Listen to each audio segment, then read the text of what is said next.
друзья, привет гости и подписчики моего канала. Привет всей группе ВКонтакте «Белый хищник».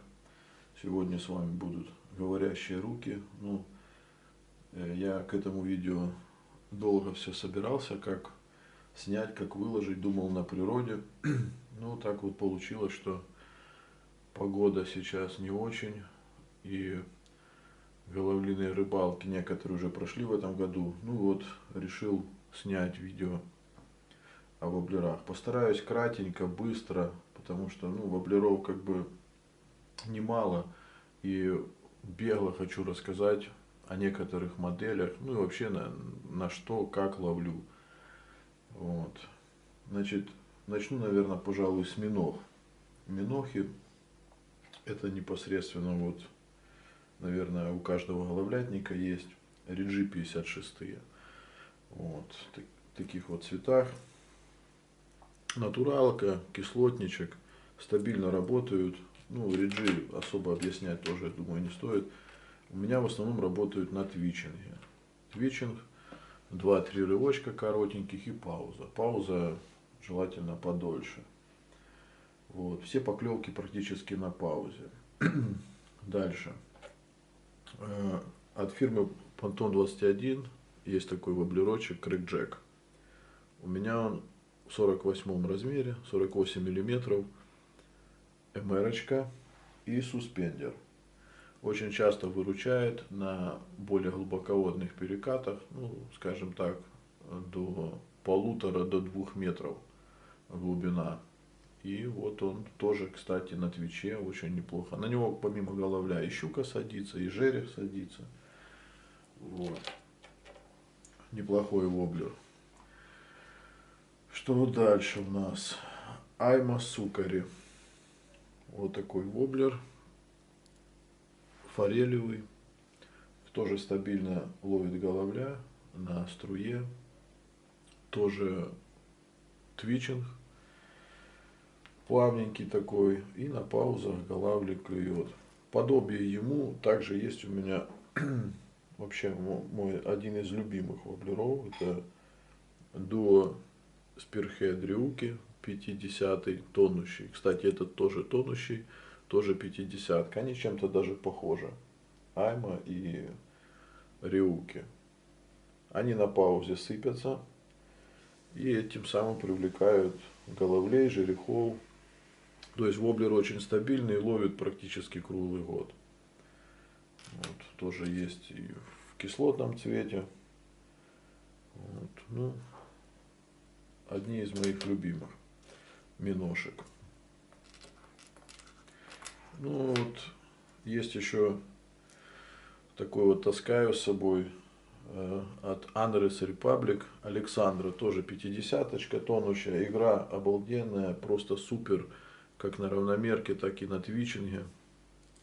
Летает тоже неплохо, но пока что-то ничего особо на нее не припоминаю. Может, окунь был какой, но по белому хищнику.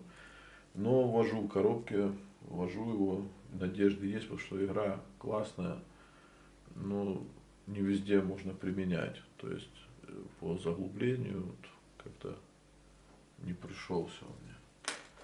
Взял в этом году попробовать еще Реалис Розанте 63 СПшечку, то есть такая более уже крупная миноха. Но еще не было условий, где применять. То есть это все что касается таких миног твичевых. Значит, дальше. По кренкам. Крупные кренки. Цурибито кренк 50 СССР. Заглубление, то есть он идет, местами усы рисует. На него пара головлей, но головль такой кило плюс. То есть уже берет достаточно крупный головль. Тоже применяю его в основном там, где мелко и трава. Я скажу честно, шнурки на него чаще атакуют. И особенно так как-то берут его вяло за задний тройничок. Но надежда есть, что двушник когда-то на него влетит. Lucky Craft Clutch SR-очка. Тоже воблер легендарный. Вот. Взял я его, не помню, зимой, по-моему. Ну, то есть, еще особо его не применял. Да, летит хорошо, играет, как бы рассказывать за него особо нечего. Ловить, я думаю, будет 100%. Вот. Ну, пока вот условия, опять же, я вот в этом году ловил на мелководных перекатах, там этот клатч, вот он не то что пашет дно, там камни, он просто зарывается. Проводить его невозможно.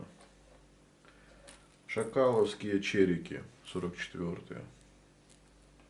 Тоже воблер отличный, не только по головлю и по язю, даже, наверное, больше по язю. Несмотря на его размер, на его крючки, язь его кушает с удовольствием. Хорошо летает, очень такой шумный воблер. Вот, фурнитура классная, то есть в коробке головлятника обязательно должны быть эти воблеры. Так, дальше. Камеоноподобные. Это вот Касадака Роджер Миди 32, то есть маленький. Ну, я особо стараюсь уходить от мелких воблеров. Ну, держать оригиналы камеоны. У меня вот Магнум есть один. Вот, это СР-очка. Ой, СССР-очка, прошу прощения. Вот его достаточно, в принципе, его оторвать сложно, он высоко идет. Эти уже поглубже идут. Ну и как-то для мелкого воблера. Они ловят стабильно, эти касадаки.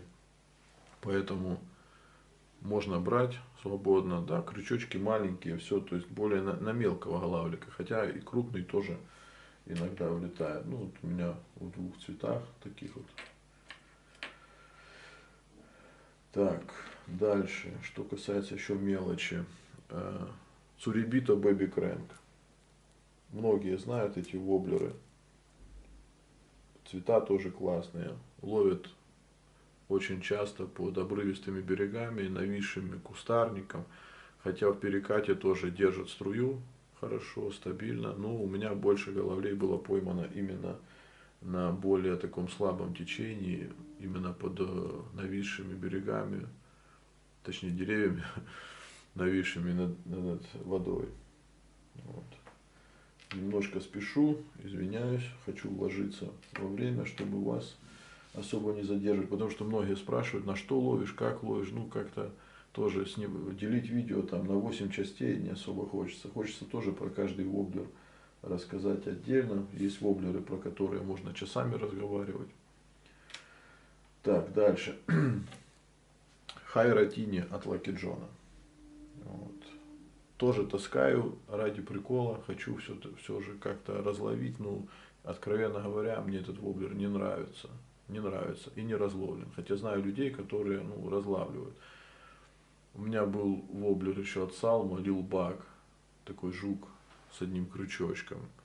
Ну, я его, не помню, продал или подарил. Короче, в общем, не заходят мне эти воблеры от этой фирмы. Ну, таскают, разловлю, чисто вот ради принципа и кому-нибудь подарю. Дальше. 5 цурибитов. Цурибита вот с одним крючочком называется Sexy Minnow. По-моему, 36 или 38 миллиметров. Ну, такой жук. Тоже шумовой. Хорошо на него берут головли на малых реках. Особенно любит, когда воблер разворачивается. Бывает обстримом долбит тоже. Ну и именно вот на развороте не выдерживает голавль. То есть воблер достаточно такой стабильный. Ну, есть косячок у него. Тройник бывает, вот крючок цепляет за жопку. Вот, бывает, забрасываешь, ведешь, чувствуешь, как-то проводка не та. Ну, есть воблеры, которые ловят, и с их минусами я мирюсь, потому что воблеры стоящие. Ну, Камеон Магнум, это понятное дело. в цвете жженый сахар, такого майского жука, как бы, с крылышками. Но это про него нечего говорить, это воблер стабилен, ловит любого практически головля. И больше, конечно, летний воблер. Есть на него закос от фирмы, по-моему, Renegade. Dodger SR 36, плавающий. Вот этот воблер, я его сравнивал с оригиналом, с камеоном. Игра другая. Игра другая, и в пик клёва головлиного он молчит. Молчит. Значит, оригинал ловит, этот молчит. Поэтому, ребята, выводы делайте сами. Если кому ценник, да, или так побаловаться, да, он дешевле стоит там 2 или там 2,5 раза. Но только внешнее сходство, игра другая. Вот так вот. Так, ну что, перейдем еще. Ну, юзурики. Давайте про юзурики поговорим. Есть у меня тут 2 юзурика, больше не держу, но не вижу смысла. Стабильные воблеры, опять же, в своих условиях. Очень часто ловлю ими проводкой upstream. Вот. Этот вот уже покосанный, без глаза. На него очень хорошо ловится жерех. Поздней осенью, где-то октябрь-ноябрь. Как ни странно, ловится жерешок на него хорошо. Ну, вот эта вот синенькая расцветочка тоже по головлю стабильно выступает. Это все классика. Так, ну уже вот почти 12 минут затягиваю. Ну, значит, по чабикам. Чабик SR, про него, наверное, не стоит вообще говорить. Это классика. Ловит как на струях, так и на спокойной воде, то есть шумовые, отлично. В диповой версии одного держу тоже иногда, если надо пробить какую-то ямку, держу его. И вот даже в этом году он меня очень хорошо ловил уже. Это SSR версия, но воблер специфический на самом деле. Он от SR отличается не только заглублением, вот, ну, как мне показалось, даже немножко игра другая. Есть у него косяки. Косяки есть с перехлестом тройников. Значит, при забросе часто тройник либо за лопасть цепляется, либо вот там, ну, за поводок. Кстати, ловлю со струной. Вот, если кто будет спрашивать из вас, там, как, только струна. Струна там номер 1, обычная скрутка небольших там размеров 10-12 сантиметров. Потому что часто и щука режет, да и вообще я даже не сколько из-за щуки, сколько мне удобно менять приманки. По поводу того, боится голавль или не боится, у каждого свое мнение. Ну, я делал очень много экспериментов с друзьями, стояли в одном перекате, ловили там, тестирование делали с флюорокарбоном, поэтому я разницы особо не увидел. Вообще никакой разницы не увидел. Так вот, что касается чабика СССР, ловит очень хорошо на плюх головля, и апстримом его тяжело вести, он усы начинает пускать. То есть на быстрой струе ему надо давать такую свободу, он тогда заглубляется немножко, и головчик его не пропускает. У него такой шум интересный. Вот такой у обычного чабика, у СР-очки. А вот такой вот у СССР-ки. По мне, цвет и шум вот тоже очень влияют на поимку головлей. То есть это все в экспериментах. Значит, перейдем дальше. Есть у меня еще 2 воблера от фирмы Masu Master. Воблеры сняты с производства. У кого на остатках есть, может, в России, где-то в магазинах есть эти воблеры. Grasshopper Crank. Значит, воблер стабильно ловит головля, езя, держит любые струи. И с него, ну, вроде как с него сделали, то есть этот воблер служил прототипом воблера Винницкий головастик. Вот, самодельщика. Дальше я вам расскажу. У меня есть эти воблеры. Вот, внешнее сходство есть, но эти немножко шумовые воблерки. Они из пластика сделаны.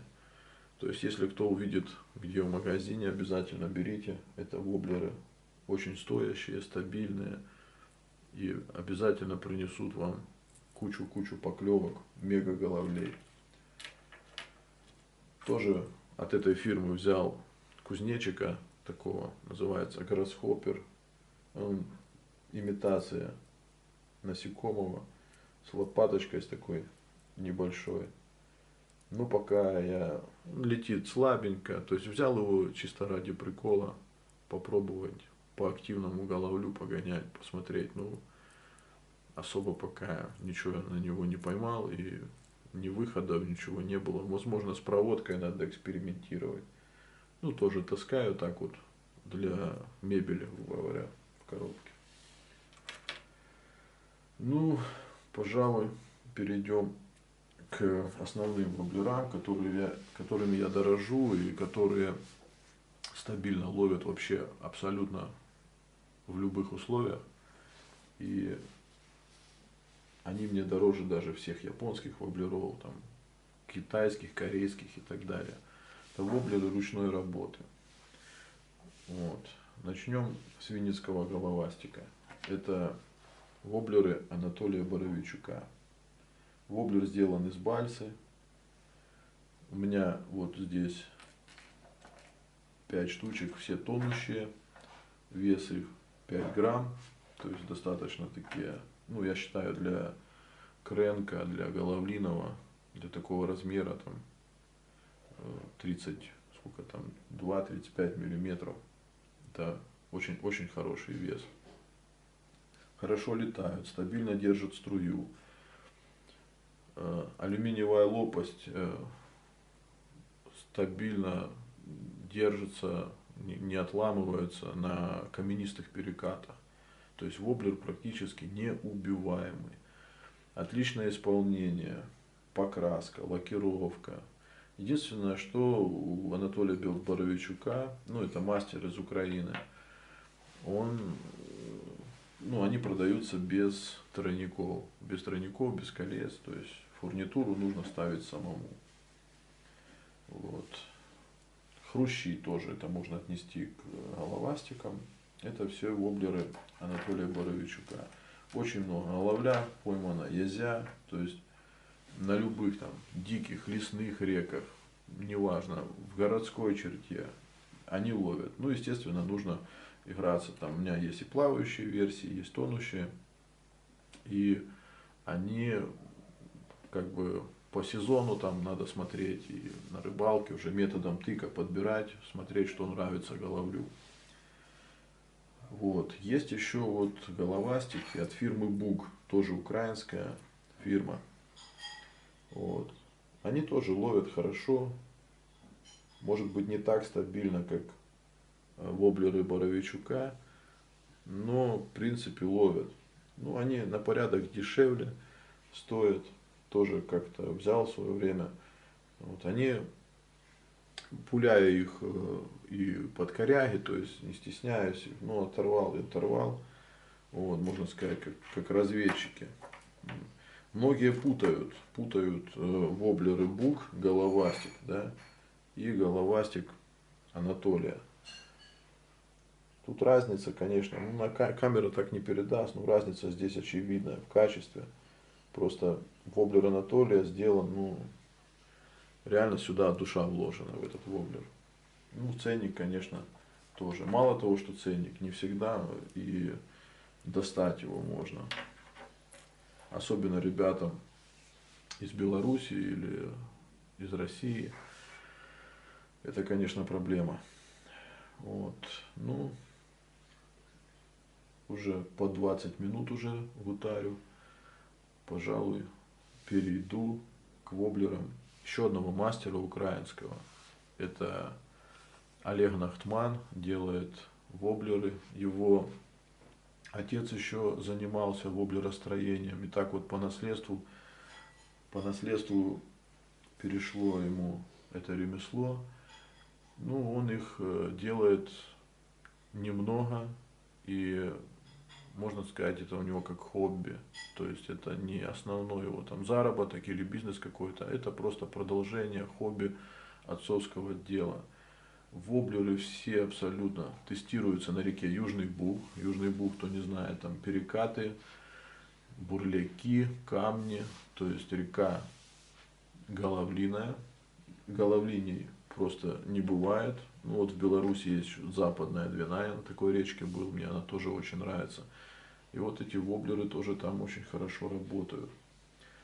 Начну, пожалуй, с воблеров, которые называются фаворит. Вот такие вот. Они чем-то похожи на юзурик. Они есть вот плавающие, есть тонущие. Исполнение, качество просто превосходное. Покрытие, лак, фурнитура. Фурнитура, кстати, у него идут уже воблеры с фурнитурой. Крючки на многих моделях стоят декой. Вот. Тоже стабильно ловят на струе, на слабом течении. Игра такая более размашистая, если медленное течение. На струе уже такая высокочастотная игра. То есть игру воблер меняет по течению, ну и никуда не выскакивает, не выпрыгивает. Тоже с алюминиевыми лопастями. Воблер вечный. Дальше. Воблер маэстро. Все воблеры из бальсы, я еще раз повторюсь, воблеры из бальсы, твердая порода. И, как по мне, это, ну, вообще, на данный момент у меня любимые воблеры. Уже, наверное, заговариваюсь. Воблер маэстро тоже хорошо летит, стабильно держит струю и стабильно ловит хороших трофейных головлей. Вот в разных расцветочках есть такие вот с голограммкой, с такими наклеечками. Ну, я с Олегом Александровичем разговаривал, он говорит, эти голограммки часто дают результат. Ну, типа точки атаки, там, что-то такое. Есть даже воблеры вот с такими камушками, наклеены стразики, камушки. То есть, ну вот, прикольные такие вещи. Ну, ювелирная работа мне очень нравится. Есть тоже маэстро с большим заглублением, то есть для более глубоководных перекатов. Вот на последней рыбалке, кстати, эти маэстро очень хорошо отловились. Вот со мной был друг Максим Лихачев. Вот, он на головля не так часто выезжает, но вот у него тоже есть такие воблера. И вот кайфанул он по полной программе. Значит, дальше. Хрущи. Хрущ, ну это майский жук, грубо говоря. Вот он называется, модель это хрущ. Такие яйцеподобные. То есть геометрия такая, что полетные характеристики на высоте. Дальше. Воблер мыша.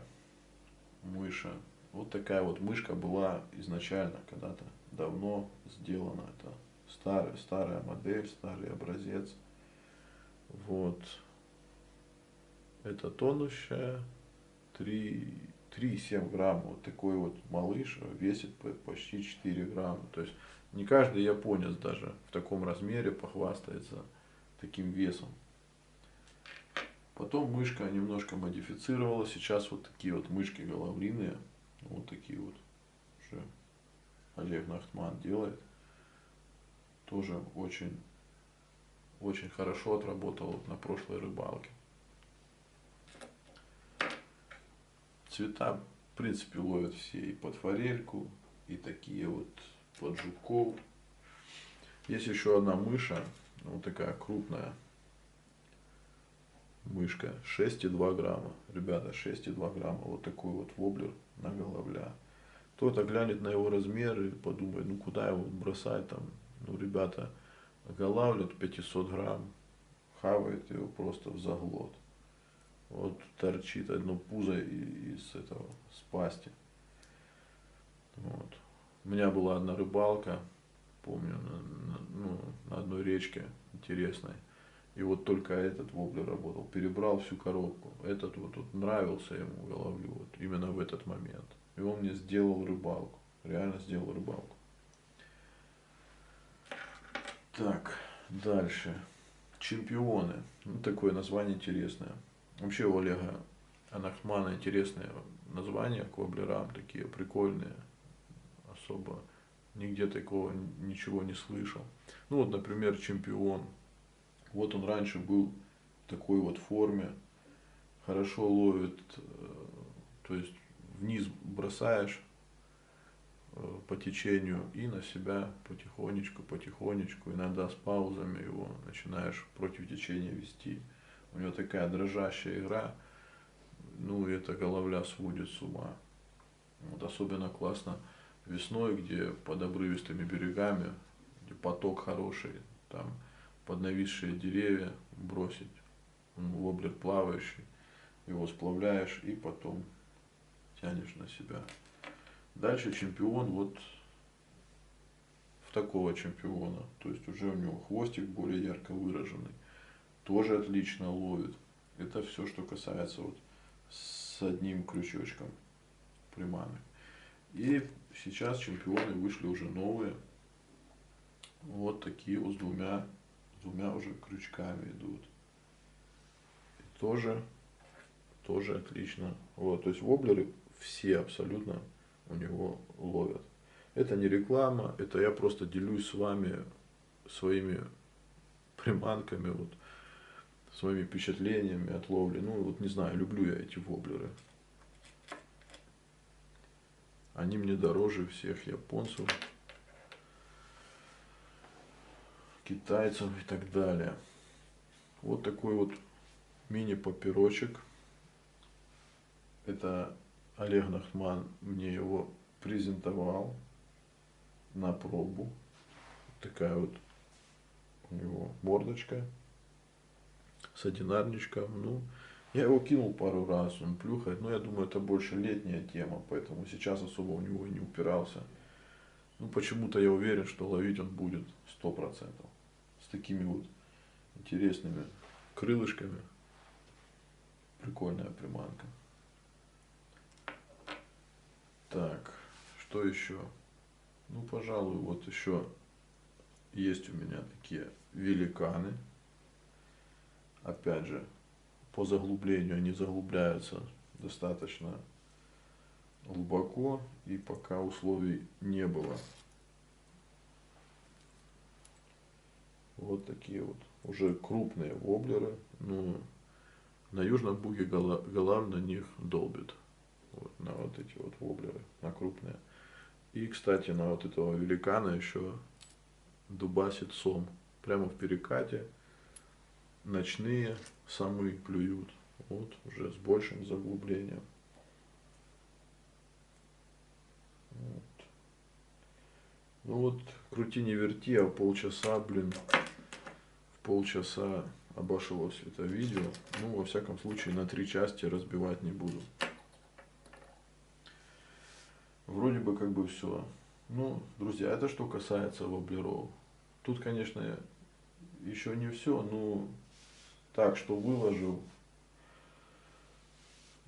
по воблерам. Значит, есть еще блесна, там колебалочки, вертушечки. Это все, я считаю, посредственное.